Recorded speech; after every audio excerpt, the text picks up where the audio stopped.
దక్షిణాయనం శ్రావణ మాసంలో క్షీరసాగర మథనం జరిగింది. ఆ కారణం చేత ఈ మాసం శివపార్వతులను లక్ష్మీనారాయణులను కూడా ఆరాధించవలసినటువంటి మాసం.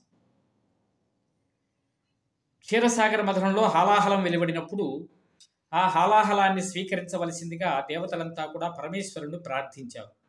అప్పుడు పరమేశ్వరుడు అమ్మవారి వంక చూస్తే అమ్మవారు స్వీకరించమన్నట్లుగా సైగ చేశారు. అప్పుడు పరమేశ్వరుడు ఆ గరళాన్ని స్వీకరించి తన కంఠంలో ఉంచుకోవటం చేత దాని ప్రభావానికి ఆయన యొక్క కంఠమంతా కూడా నీలంగా మారిపోయింది. ఆ కారణం చేత మనమంతా కూడా ఆయనను గరళకంఠుడు అని పిలుస్తూ ఉంటాం. ఆ గరళాన్ని కనుక స్వామివారు స్వీకరించినట్లయితే దాని యొక్క ప్రభావానికి ఈ భూమండలం మీద ఉన్న సమస్త జీవరాశి కూడా భస్మీభూతమై ఉండేది. ఆ కారణం చేత స్వామివారు గరళాన్ని స్వీకరించిన దానికి కృతజ్ఞతగా శ్రావణ మాసంలోని 4 లేదా 5 సోమవారాల పాటు కూడా స్వామివారిని స్త్రీలు పురుషులు అందరూ కూడా షోడశోపచారాలతో అర్చించినట్లయితే వారి యొక్క అభీష్టాలన్నీ నెరవేరుతాయి అని మనకి పురాణాలు తెలియజేస్తున్నాయి.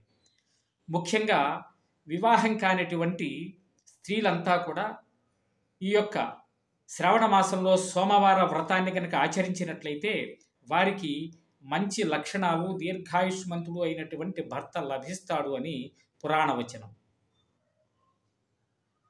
అలాగే మరుసటి రోజు మంగళవారం కొత్తగా వివాహమైనటువంటి స్త్రీలంతా కూడా మంగళ గౌరీ వ్రతాన్ని ఆచరిస్తూ ఉంటారు. ఎందుకు ఆచరిస్తారు అనంటే అమ్మవారి యొక్క మాంగళ్య బలం కారణం చేత స్వామివారు గరళాన్ని స్వీకరించినప్పటికీ కూడా క్షేమంగా ఉన్నారు.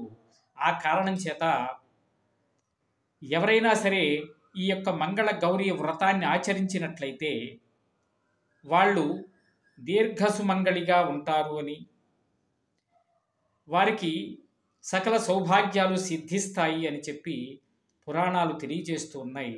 అనాదిగా ఈ ఆచారాన్ని చక్కగా కొత్తగా వివాహమైనటువంటి స్త్రీలంతా ఆచరిస్తూ వస్తున్నారు. మరి క్షీరసాగర మథనంలో పౌర్ణమి ముందు ఉన్నటువంటి శుక్రవారం రోజున లక్ష్మీదేవి క్షీరసాగరం నుంచి ఆవిర్భవించింది. ఆ కారణం చేత శుక్రవారాన్ని సువాసిని స్త్రీలంతా కూడా వరలక్ష్మీ వ్రతంగా ఆచరిస్తూ ఉంటారు. అలా ఆచరించడం ద్వారా సకల సౌభాగ్యాలను ఆ అమ్మవారి దయ వలన పొందుతూ ఉంటారు.